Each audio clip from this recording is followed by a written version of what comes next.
இடம் பொருள் நேயர்களுக்கு வணக்கம். இந்த வீடியோ என்ன பார்க்க போறோம் அப்படின்னு பார்த்தோம்னா, இன்றைய நாளில் கிடைச்ச தமிழ் சினிமா பத்தின எக்ஸ்க்ளூசிவ் கலெக்டிவ் அப்டேட் தான் ஒரு கலெக்ஷனாக பார்க்க போறோம். ஃபர்ஸ்ட் அப்டேட் என்ன அப்படின்னு பார்த்தோம்னா, இந்தியன் டூல இருந்து ஒரு அப்டேட் வந்திருக்கு. ஜூன்ல படத்தை ரிலீஸ் பண்றதா வந்து போஸ்டர்லாம் ரிலீஸ் பண்ணிருக்காங்க. ஆனா ஜூன்ல படம் ரிலீஸ் ஆகல. ஜூலை அப்படிங்கிற சொல்லியிருக்காங்க.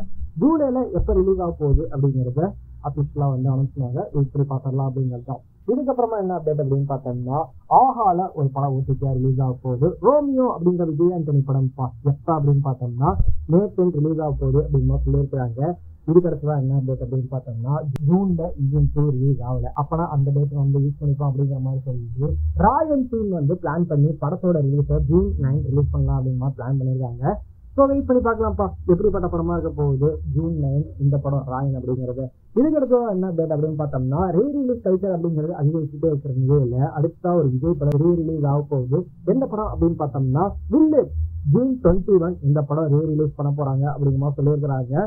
இன்னைக்கு ஒரு அப்டேட் வந்திருக்கு. தங்கலேஷ் படத்துல இருந்து இன்னும் 2 நாட்கள்ல ஒரு அப்டேட் வரப்போகுது அப்படிங்கிற சொல்லி ஒரு அப்டேட் கொடுத்துருக்காங்க. என்ன அப்டேட் அப்படிங்கிறது தெரியும்ப்பா, ஒரு ப்ரோமோ வீடியோ வரப்போகுது. எஸ்ஆர் இந்த படத்துல வந்து கலந்துட்டாரு. இன்னைக்கு ஒரு போட்டோ வந்து சர்க்குலேட் ஆகிட்டு அந்த செட்ல இருந்து எடுக்கிற மாதிரி கமல்ஹாசன், அபிராமி அண்ட் எஸ்ஆர்லாம் இருக்கிற மாதிரி வந்து ஒரு போட்டோ வந்து சர்க்குலேட் ஆகிட்டு இன்டர்நெட் ஃபுல்லா. ஸோ அபிஷியலாவே அனௌன்ஸ் பண்ண போறாங்க எஸ்ஆர் வந்து இந்த படத்துல இருக்கிறாரு அப்படிங்கிறது. அது மட்டும் இல்லாம அசோக் செல்வனும் இந்த படத்துல ஒரு முக்கியமான ரோல் பண்ண போறாரு அப்படிங்கிற சொல்லியிருக்காங்க. ஸோ இப்படி பார்க்கலாம்ப்பா, எப்படிப்பட்ட ரோலா இருக்க போகுது அவருக்கு இந்த படத்துல அப்படிங்கிறது. இதுக்கடுத்துதான் என்ன அப்படின்னு பார்த்தீங்கன்னா, தனுஷோட இன்னொரு படத்துல இருந்து ஒரு அப்டேட் வந்துருப்பா. தனுஷ் வந்து ஒரு நியூ ஃபிலிம் கமிட் பண்ணியிருக்காரு. கிஷோர் ரெட்டி அப்படிங்கிற ஒரு தெலுங்கு டைரக்டர் கூட இந்த படம் பண்ண போறாரு அப்படின்னு சொல்லியிருக்காங்க. கண்டினியூஸா வந்து ஒரு 3வது தெலுங்கு டைரக்டர் இருப்பா. இப்ப சேகர் கம்பெனி கூட பண்ணிட்டு இருக்காரு. வெங்கி அட்லூரி கூட இதுக்கு முன்னாடி வந்து வாத்தி படம் பண்ணாரு. இப்ப வந்து கிஷோர் ரெட்டி கூட பண்ண போறாரு அப்படின்னு சொல்லியிருக்காங்க. ஸோ எப்படிப்பட்ட படமா இருக்க போது அந்த படம் அப்படிங்கிறத வெயிட் பண்ணி பார்க்கலாம்.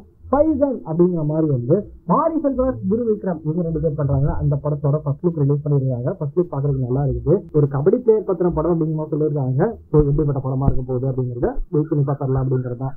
ஸோ இதெல்லாம் தான் இன்றைய நாளில் கிடைச்ச தமிழ் சினிமா பத்தின எக்ஸ்க்ளூசிவ் கலெக்டிவ் அப்டேட் தாண்டி உங்களுக்கு உடனுக்குடன் அப்டேட்லாம் தெரிஞ்சுக்கணும் அப்படின்னு நினைச்சினாலும் நம்ம சேனல்ல ரெகுலராக வரும். இல்லை இந்த மாதிரி கலெக்ஷன் அப்டேட் வரணும் அப்படின்னு நினைச்சிங்கனாலும் நாம ஈவினிங் வீடியோக்காக அப்லோட் பண்ணிடுவோம் அப்படிங்கிறது தான். இந்த வீடியோக்குள்ள தொடர்ந்து பார்க்கணும் அப்படின்னு நம்ம வீடியோக்கு லைக் கொடுத்து நம்ம சேனலுக்கு சப்ஸ்கிரைப் அப்படிங்கிறத நாங்கள் போகிற வீடியோஸ் உங்களுக்கு ரெகுலராக வரும்.